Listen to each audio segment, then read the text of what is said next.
All right, what is going on, ladies and gentlemen? How is it going? I am Is There No One Else, and the video I am bringing you guys today, we are going to discuss burst heals for Magicka tunes in the Dragonhold DLC for the Elder Scrolls Online. Now, before I dive into this, I apologize in advance. This video is going to be long. I know hearing my voice drone on for 40 minutes is going to be boring at times, so I'm going to liven things up every once in a while with some poorly placed dad jokes, some really bad puns where I laugh at myself, so you guys know that my dry humor is now kicking in, and you can feel free to laugh as well. It's basically going to be like a 1990s canned sitcom where, because I'm laughing, you guys can feel the need. You guys can feel free to laugh there as well. So hopefully this format's a little bit more fun for you guys. There we go. There's my canned laughter. In all seriousness, I wanted to discuss the heals, burst heals for all of the classes. I wanted to show you guys at a base level what they are, and then kind of go in little mini tangents about each individual class and kind of discuss their strengths, pros, cons, and why it either helps their class or weakens their class, and just provide a summation for hopefully everything. Now, with that being said, I'm not an expert on every class. I just leveled up my Magicka Necromancer, so I'm not exactly like well versed in Magicka Necromancy. I don't have the research. I'm not a stage 5 wizard or any shit like that. So you Magicka Necromancers that have played a lot, feel free to chime in the comment section below to help me out. Tell me, oh, you're off here. You're off for this reason. Either way, we're gonna learn a lot. Probably me more so than you guys, but want to discuss the different classes in that way. Also, I'm not super versed in Magden. I play Magden a little bit. It's not my best class. I don't normally use it for damage dealing. At this point, I have it as a healer because I like running a support build, and I like the idea of Magden healing, so that's how I kind of run it. Luckily, we're talking about healing, so I can kind of talk about their healing abilities. But I'm not, like I said, I'm not an expert. Some of their abilities scale off your max health, and so for a damage dealing ability, they're not as good. You Magdens can chime in and tell me whether or not these heals are good or bad, whether I'm right or wrong, all those sorts of things. You can call me out and say, I'm a dumbass piece of shit and I need to learn things. That's fine. All right. Now that we got that out of the way, we got dad jokes incoming. We got lots of video. We're going to probably have fucking 40 minutes of this. I apologize. You guys can see on the tabs on the top, I have five tabs, and there are 6 Magicka classes. And you guys are like, hey, you're fucking missing one already. Like, dumbass, what the hell are you doing? Well, Magblade doesn't have a burst heal, so we don't have to talk about them. No, we will talk about them, but I'm not setting up a class. I'm not setting up their CP and all this other sort of shit just to show you guys that they literally do not have a burst heal on their bar. That would be pointless. We just know that Magblades don't have a heal. I already talked about that in another video. We'll bring them up. Magblades, I haven't forgot about you guys. I love you guys. But, yeah, this video is not so much for you. This video is about talking about the other classes. So, in order to get a comparison, we're going to do the exact same thing. And this time I'm not going to cycle through every single class. But for all these tabs, you're just going to have to believe me on this. We did a Dark Elf, Mage Mundus, Stage 4 Vampire, 810 CP. Our gear, 2-piece Bloodspawn, 5-1-1 setup, 5-body Crafty Elfique, Warlock back bar with Willpower front bar. It's a very simple, basic bitch build. Everybody knows it. It's like you can literally run this type of setup on any class in the game, and it'll work out okay. Is it best in slot? No. Can other classes get by with less recovery than what this is? Yes, absolutely. But I'm just using this build as a comparison for the heals so that we know where the heals are. Obviously, class strengths and being able to stack into more spell damage or max magicka or whatever, or less sustain, means your heals are even more powerful than what I'm even talking about, which I'll talk about for certain classes in the future. Pet Sorc, wink wink, like there's some classes that can do those sorts of things, and we'll talk about that when we get to it, but this is just the baseline of what I'm talking about. So that's what we have. As far as buffs, no buffs equipped, nothing like that. And then if we go into our CP, we have no points in the Blessed, and we have no points in the Quick Recovery. Those are the main things. I'm not stacking 100 points into Blessed on a Pet Sorc to be like, hey guys, this has a fucking 25k heal, it's OP.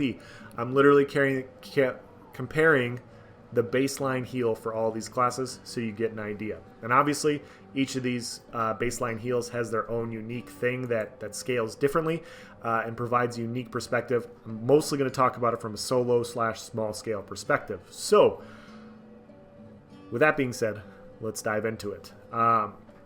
First one, we got Coagulating Blood for Magicka DKs. Draw on your Draconic Blood, healing for 8271 health, increasing by up to 33% additional healing based on your missing health. You also gain Major Fortitude, increasing your health recovery by 20% for 23 seconds. This heal now based off your max magic and spell damage. They scaled this a few patches ago, I want to say like a year ago, to where now it heals you for more. It was a fantastic change. It's still underwhelming compared to the other heals. I think it needs to be brought up for a lot of reasons. So, 8271 is much lower, and some of you guys are going to say, but else, it does 33% more, as a modifier. I totally understand that, and part of the reason they did that is because of the Dragonknight healing, Dragonknight tank healing. It's very powerful. Coagulating Blood and Green Dragon's Blood is very powerful in a PvE environment. And the more health you have, the more this scales, the bigger the healing you have. As a damage dealer in open world PvP, this is kind of underperforming. This isn't as good, and obviously it can be a very powerful heal at lower health. That's what this 33% additional heal does. We'll talk about it. It's got 3888 Magicka, and it costs a decent amount, and it gives you a pretty good heal when you take damage.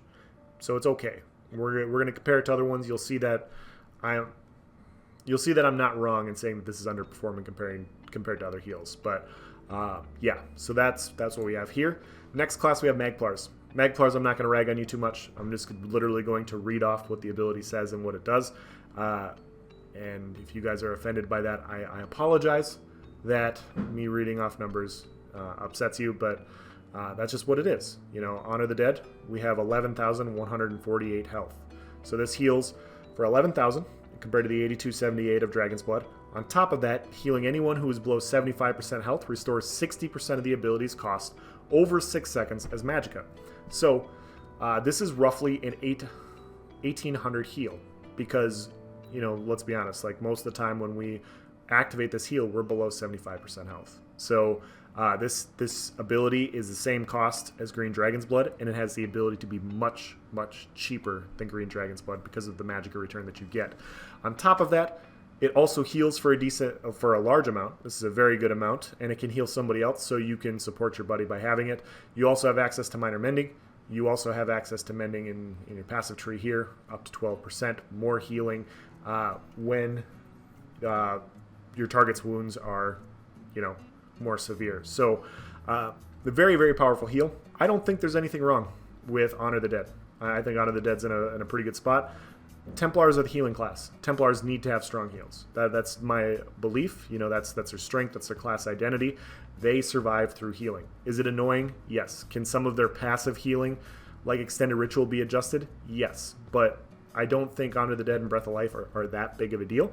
They're very powerful, but like I said, that's part of their toolkit. They don't have damage mitigation the way some other classes do, and so having higher healing makes sense for the healing class. So yeah, Warden, they have a few, and I'm just going to briefly touch all of them. So you have, never mind. I'm not going to say that joke. That's more of a, never mind.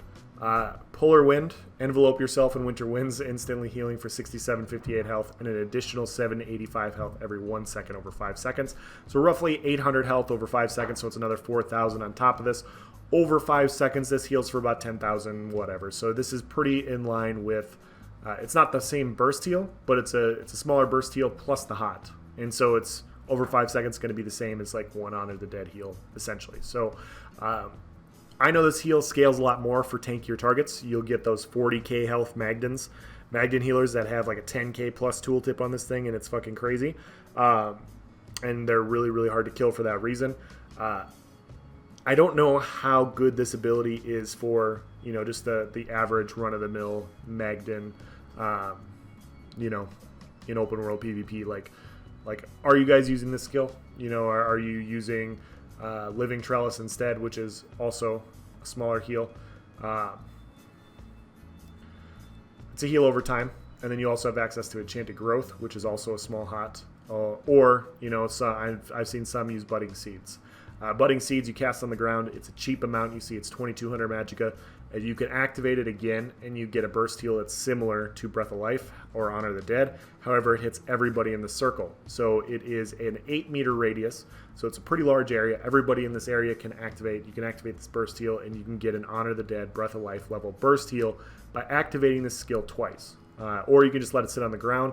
It's kind of clunky to use, not going to lie. I use it on my healer. It is a little bit clunky, but the heal is there. The heal is pretty damn powerful. You have a few options on a Magdon. I don't know if any one of them are really inherently like very good. Obviously, like I said, Polar Wind is very good when you have higher health. I have a hard time. Like I don't think Magdon healing is bad myself, but I'd like to hear your guys' thoughts. It's just a different way in how they function. They're more hot based, but they do have a burst heal. They do have a few burst heals in their toolkit. So yeah, pretty interesting. And then we have Magicka Necromancer. Like I said, same skills, same everything, no buffs, no CP into Blessed or anything like that. We do have more max Magicka over here as a Necro because passively they have that health bonus. So I just kept 25k health for that reason. They have a little bit more max Magicka. It's not a huge difference, but I wanted to point that out in case people are curious. Resistant Flesh is very similar. It's almost 11,000 health. It applies Minor Defile to you, and it reduces your healing received. Passively, you know, that offsets it quite a bit because they have... Necros have a passive... I'm trying to remember where it's at. I think it's here. While you have a negative effect on you, your healing done is increased by 8%. So yes, you do get Minor Defile, reducing your healing received by 15%, but it only turns out to be 7% because you get this bonus. So these ups offset each other quite a bit, so it's not as noticeable of a difference. On top of that, Resistant Flesh also grants the target spell and physical resistance equal to half the amount healed for 3 seconds. So this heal is similar to Breath of Life and Honor the Dead, meaning that it will have 10 to 15k burst heals, meaning that you can get 5 to 7k resistances for 3 seconds when you activate this ability. This makes Necromancers very formidable in that they have a nice burst heal, and they become very thick while they're on the defensive. If you're popping this ability, you know, you're typically getting attacked, and so having that instant resistances is nice to be able to go on the offensive. This is what makes you a little bit more tankier as a Magcro. But overall, it heals either you or somebody else for this amount. It's very powerful. It is very, very similar to Honor the Dead. You know, they're almost the exact same tooltip for literally like the same gear, same race, everything. So pretty interesting. And then finally, we're going to get to Pet Sorks, and Pet Sork tooltip is 14,307 health for whatever reason. This heal is 35% more with the same gear as the other two powerful burst heals. And on top of that, this Twilight does damage. It also heals 2 friendly targets for this amount. So when you look at this, Winged Twilight heals 2 people for 14,307 health. If we go and switch to Breath of Life has a reduced heal on the second person. So you have this powerful heal, and then you have a smaller heal that can go off and heal somebody else. And you never know whether or not you're getting the small healer or somebody else is. But Breath of Life is very powerful for its support ability. Twilight Matriarch's support heal is that on steroids. So instead of having like a 3,500 heal, they're just literally like, let's slap 2 14,307 heals on the Twilight Matriarch. Now, this is going to be where I'm going to get a lot of rebuttals because this happens all the time. When I'm talking about healing, people are like, well, why are you going after, why are you talking about this healing? Why are you talking about this healing? They're bad in this way. And so because they're bad in this way, they need this stupidly retarded, overpowered thing to make up for the fact that they're garbage at everything else. Guys, we can walk and chew gum at the same time, okay? Well, we can say that Twilight Matriarch heal is retardedly strong. It's way stronger than any other burst heal in the game. Like, it's really not even close at a base level. And on top of that, due to how you can build a Mag Sork, you can actually get your tooltips much higher on a viable open world build on a Mag Sork for that reason. Due to Dark Conversion, due to your wards, you don't really need to stack resistances. You can just have a bunch of max Magicka. You can have a pretty big hardened ward, which makes you tanky enough to pop that heal. And you just have a bunch of max Magicka, meaning you have more damage, meaning you have more healing. My tooltip typically on my pet Sorc when I was running around with it was around 18, 19,000. Most people I think are running around with like 20,000 burst tooltips on their Twilight. Matt, it is more expensive. It does have to be on both bars. So that is the difference. It's not just one bar. You have to summon it. When it dies, you have to resummon it and then activate it again for the heal. So it does have a weird mechanic. And so this is where I'm going to agree with Pet Sorcs, and this is where I think we need to adjust Twilight Matriarch. There's no reason it should be 40-30% more healing than the other abilities. So instantly, I would drop this down quite a bit. I would reduce this heal quite a bit. I would put it more in line with what Honor the Dead or Resistant Flesh is. I think we can all agree those heals are pretty damn good. And making Twilight Matriarch that exact same heal would also still make it pretty damn good instead of just retardedly strong. That's my opinion. I think that's where you put it.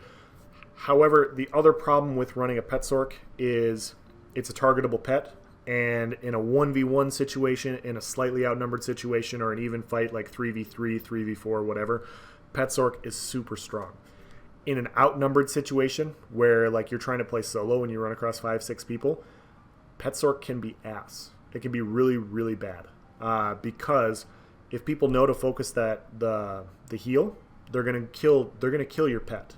And then all of a sudden you're gonna see your pet's dead. You're gonna go to try to summon it. You have to summon it, which is 1.5 seconds that you're in this cast time. You're going to take damage while that happens, and then you activate it. If they're really smart about it, and if you're not smart and you don't see your pet go down, that is the killing blow. That will take you out. Oftentimes, like against groups that know to kill the pet, I end up having to like get the distance and stay at a long range so they can't kill my pet, and I have to constantly keep retreating, not really being able to go on the offensive. And so once again, in a 1v1 situation, this thing's stupid. And when people aren't targeting it, it's stupid.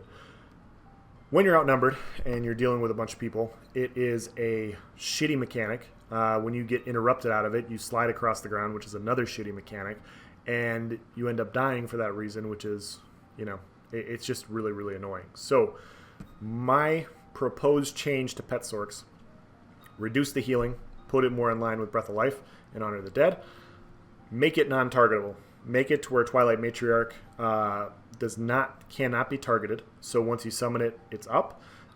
Reduce the damage once again. Make it more like Shadow Images damage. Like 900 shock damage or some shit like that.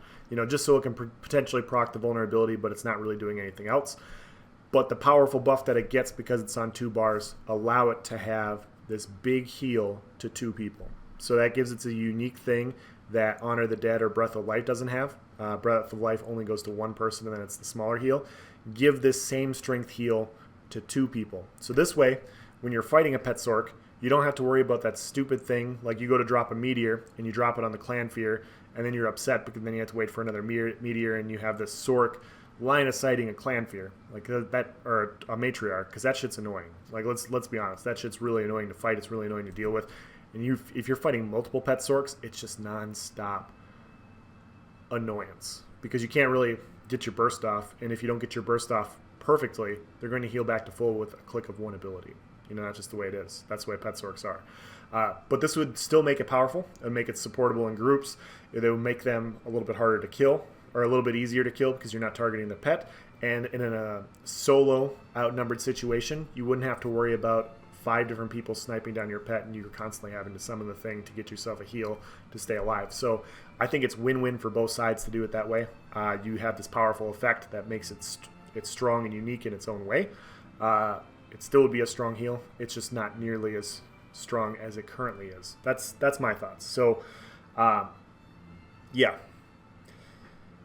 Those are the classes with their heals. And I just discussed Pet Sorc. I'll go back and I'll go through the other classes. But, this is with a baseline gear set. Like I talked about before, I wouldn't be running Warlock and Crafty Alfiq on my Pet Sorc. I'd be running like Crafty Alfiq and Armor Master, or Necro and Armor Master, or I would run Necro and Crafty Alfiq because I'd want Max Magicka, because that would make my damage better, that would make my shields bigger, and that would make my heals better. Those 2 things are way better than what I'm currently running.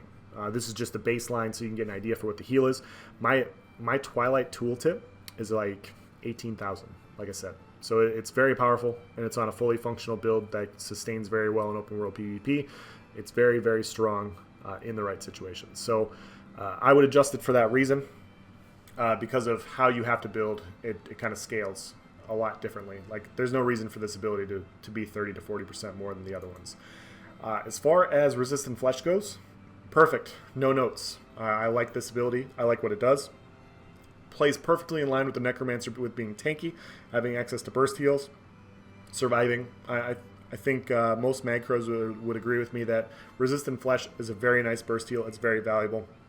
And it helps free up bar space so that you can, potentially fit other things. The issue with Magcro isn't their survivability. It's their sustain and burst combinations. So their adjustment needs to come on the offensive side. The defensive side is pretty damn good. I don't think anybody would necessarily disagree with me on that. Magdens, I'm sorry guys, I don't know what most of you guys are running. I don't run, a Magden damage dealer. I do know when I'm fighting Magdens, none of them are having a problem with healing. I don't think most classes are having a problem with healing right now. This Polar Wind is pretty damn crazy. But they have access to a bunch of unique heals. They're very unique in how they heal. I don't think any of it's bad, but I do think having to slot as many potential heal over times, and I'll talk about this here in a minute, but it diminishes your firepower offensively when you have to slot so many things. So you guys that are Magdens, maybe you can chime in a little bit more, but this is a very similar heal over 5 seconds, but it's not the same as a burst heal. Not trying to compare it as one. I never would do that. It's just, that's where they're different. Obviously, Breath of Life and Honor the Dead is very powerful. Like I said, I've never once complained about Honor the Dead and Breath of Life. That's Templar healer toolkit. My issue is Extended Ritual and its stacking of heals in this large space. I think it's too powerful. I have another video that I will be coming out with talking pretty extensively about Extended Ritual, and exactly how strong it is. But as a solo player, when I'm kiting around, I'm not always in my Extended Ritual. I have no problem surviving with Breath of Life or Honor the Dead. The toolkit defensively is very powerful. Removing negative effects, having that increased healing, a hot. Just stop it from stacking. Stop 5 Extended Rituals from stacking on top of each other, and we're in a much better spot. That's all I'm trying to say. So, pretty interesting. I think this is in a pretty good spot. Like I said, in line with Resistant Flesh. And then finally, Coagulating Blood. We'll just get down and dirty of it for Mag DKs. Why can't Mag DKs heal? Why can't we have nice things?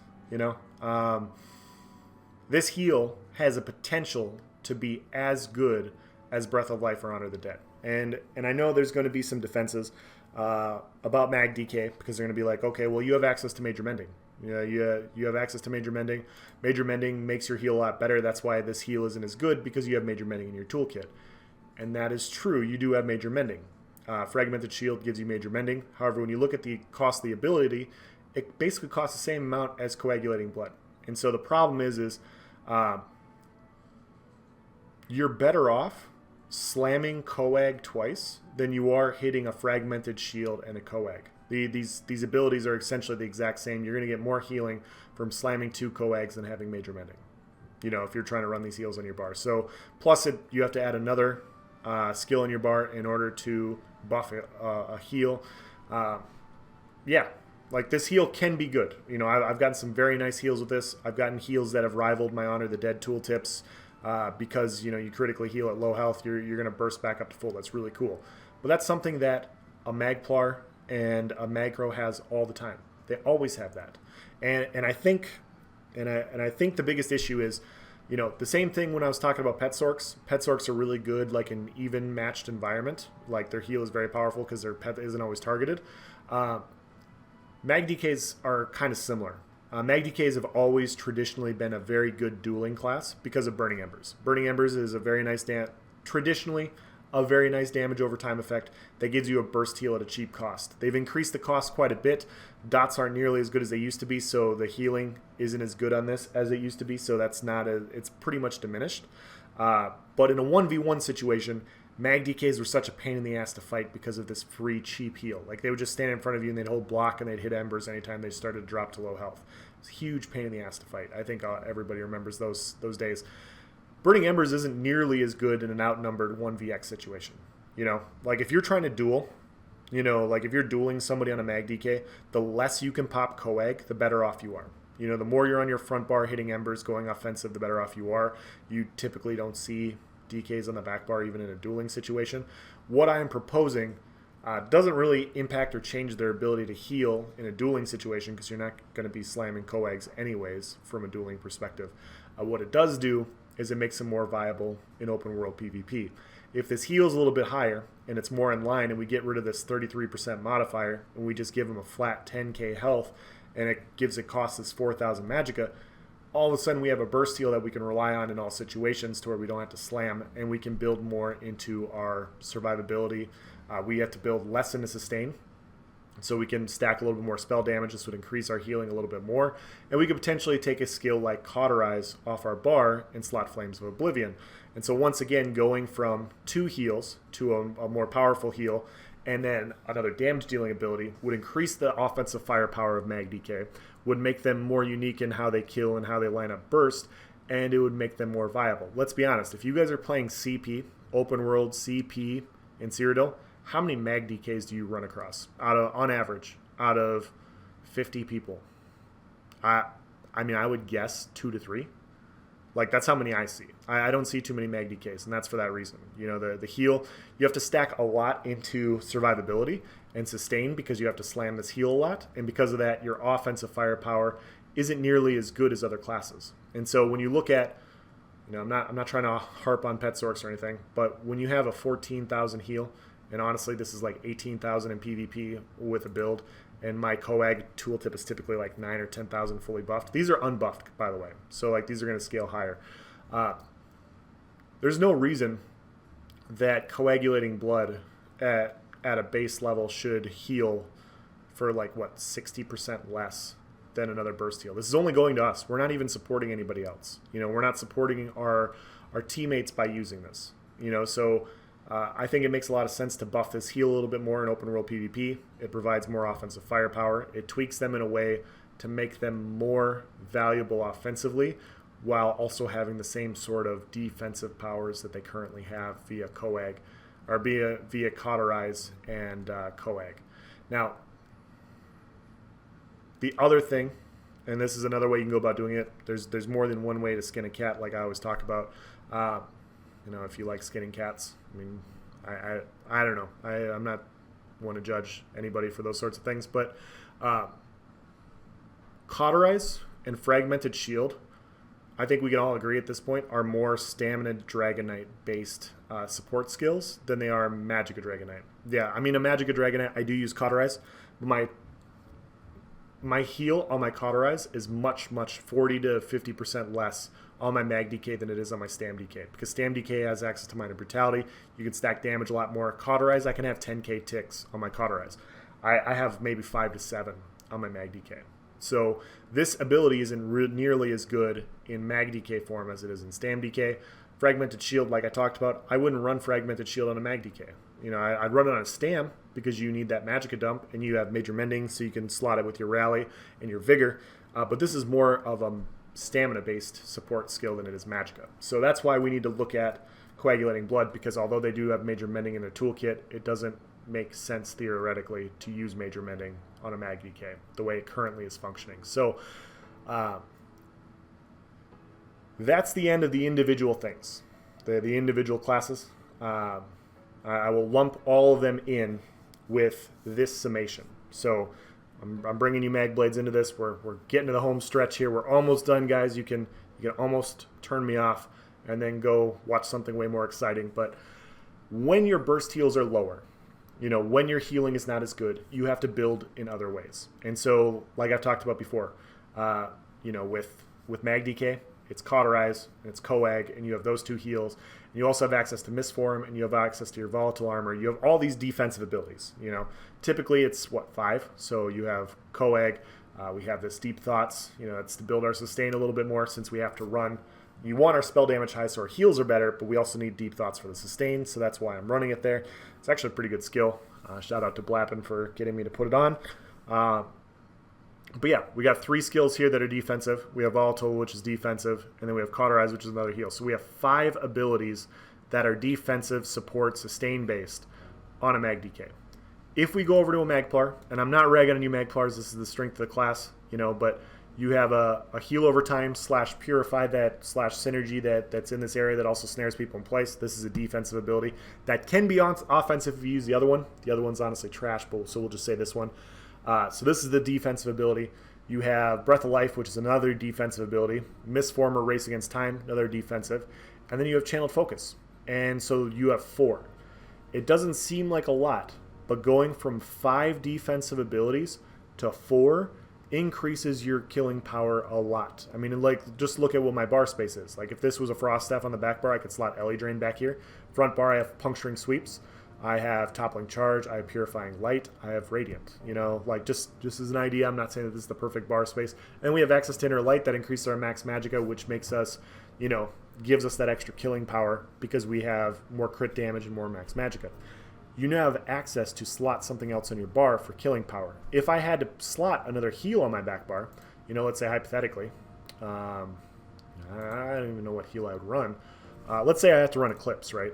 Like, let's say I'm running fucking Living Dark because I need another heal because Honor the Dead, or Breath of Life or Honor the Dead isn't very good. So now we have 5 and 5, right? Well, now I took off Ellie Drain. And because I took off Ellie Drain, I'm missing my, you know, Major Breach. So I'm missing out on roughly 10% damage. I'm also missing out on 600 mag recovery. And so I have to then build in more sustain. I'm also missing out on flat damage. And I'm also have to make up, like, if I need that sustain, I need to build it in somewhere. And so these are the sorts of things that kind of add up. You know, going from 4 to 5 is very important. And this is where Mag Blades are going to fit in.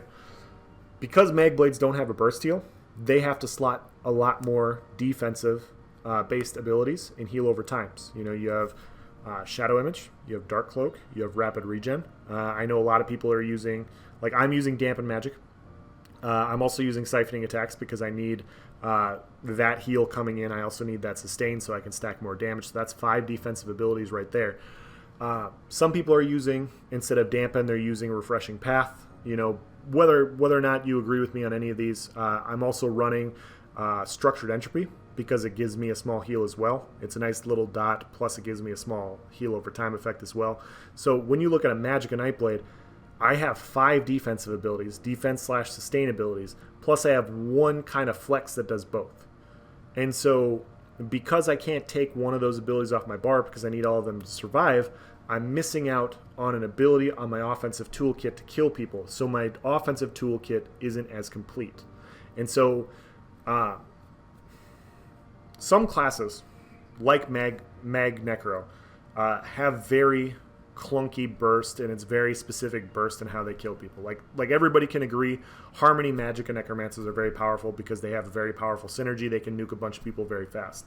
If people know what the Boneyard synergy is and they see it on the ground, are they going to walk into it? Fuck no. No, of course not. You know, so there are some people that know what they're doing around Magicka Necromancers, and it's going to be very hard to line up that burst to kill them properly because the class is kind of lacking in the offensive department. They don't have as many, like, really good offensive skills like other classes do. So from a Magicka Necromancer perspective, they need to, their offensive toolkit needs to be revamped a little bit. From a Magicka Nightblade perspective, it's their lack of burst healing or lack of healing / survivability options that limits their offensive toolkit, that makes them harder to play in open world PvP because their offensive toolkit isn't as good. Same thing with Magicka Dragonknight. Because their burst heal isn't as good, they can't slot as many offensive abilities on their bar. If I go over to Magicka DK and we said, hey, hypothetically, Coagulating Blood was better. Like, let's just say it's Breath of Life. It's the same cost. It's just essentially Breath of Life, you know, for one person. All of a sudden, you know, we'll take off Rala. We'll take this off and we'll just say it's Ellie Drain. So now we can take Cauterize off, like I talked about before. We're going to put Flames of Oblivion on. So now we have another burst. You know, we have something that's doing 7,500 flame damage every 5 seconds. It's also giving us, you know, our Major Prophecy. On top of that, you know, like, just that one change adds so much more offensive firepower to our kit. And I know this doesn't seem like a lot, but this scales 10% more with Engulfing Flames. And so all of a sudden you can start, and if you don't want to run flames, you can obviously run inhale or something like that. But now all of a sudden you have an offensive kit that stacks more into burst, and you can then, now because we're doing 10% more damage with Ellie Drain, we have a little bit more sustain, so we're going to have a little bit more damage. We can maybe adjust one of our gear sets. You know, maybe we're not wearing Warlock on the back bar. Maybe we're running something else because we don't need as much sustain. And now our damage is going to be a little bit higher, and we're going to be a little bit more competitive in open world PvP. We're still going to be slow. Mag DKs are supposed to be tanky, clunky individuals. We're not going to have the kite ability of a Mag Sorc. We're not going to have the survivability of a Mag Nightblade with Shadow Image. We're going to stand our ground. We're going to beat people up. But that one adjustment, increasing the value of Coag, makes Mag DK a lot better. That providing a burst heal for Magblade makes Magblade a hell of a lot better. Reducing this heal, making the Twilight non-targetable, also makes it, yes, you know, the heal isn't as good, but I think most Pet Sorcs would agree with me that if their Matriarch couldn't get targeted, they would much rather have that. And I'm not saying it's perfect. I'm just saying it makes this skill a lot less clunky and a lot less annoying, and it makes the class a little bit more fun. You're giving up 2 bar spaces, but you get the ability to heal 2 people for a pretty powerful amount. I think that makes a lot of sense. Yeah, so that's going to be my summation of the video. Hopefully I make some sense here for you guys. Like I'm not really trying to go after, you know, in general, I think burst healing is pretty good, but we need to see a comparison of all the classes. Like we have this top end, you know, 14,307 burst heal for Pet Sorc that can heal one other person, and then we have 8271. So it's almost 50% more healing with these 2 different skills. And the other one goes to other people. This one just goes to us. So there is a big disparity in the heals. Most classes have universal abilities to heal each other via doing damage. You know, Nightblades have siphoning attacks. DKs have Burning Embers and Power Lash if you run that morph. Magplars have Puncturing Sweeps. They have Purifying Light. These 2 things heal you. They also have access to their Extended Ritual, which also heals them. So they have offensive damage dealing heals as well. If we go to Wardens have access to Lotus Flower, which also heals them. They have access to multiple heal over times. They only have the 1 healing damage dealing ability, which is Lotus Flower. It's very similar to siphoning attacks, but they do have it in their toolkit. And then you have Necromancers, which, you know, they're just very tanky. They have a ton of damage mitigation. They also have access to Spirit Guardian, which is a nice heal over time, and Resistant Flesh. So they don't really need heals on their front bar that damage dealing heals. I think it makes a lot of sense because of their damage mitigation that you wouldn't stack that in as well, because if they were able to go offensive with the amount of damage mit that they had all the time, it would be kind of silly. So those are my thoughts, guys. You know, and then you obviously have Power Surge and Crit Surge with Sorcs. While you're dealing damage, you get this, and you deal a crit, whatever, you get this healing. So everybody has attack-based heals in their class. You know, I'm just talking about burst heals in general. Wanted to provide that stipulation in case anybody brings it up. But that's going to be it in this video. If you guys have any thoughts or any questions, please provide in the section below.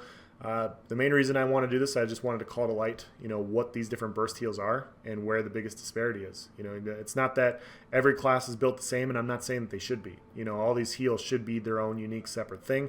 It's just because some of them are bad or non-existent, it causes the class to underperform from an offensive perspective, and you can't kill as many people as you can in other classes because they can build better offensive loadouts than you can. So those are my thoughts. Let me know what you guys think.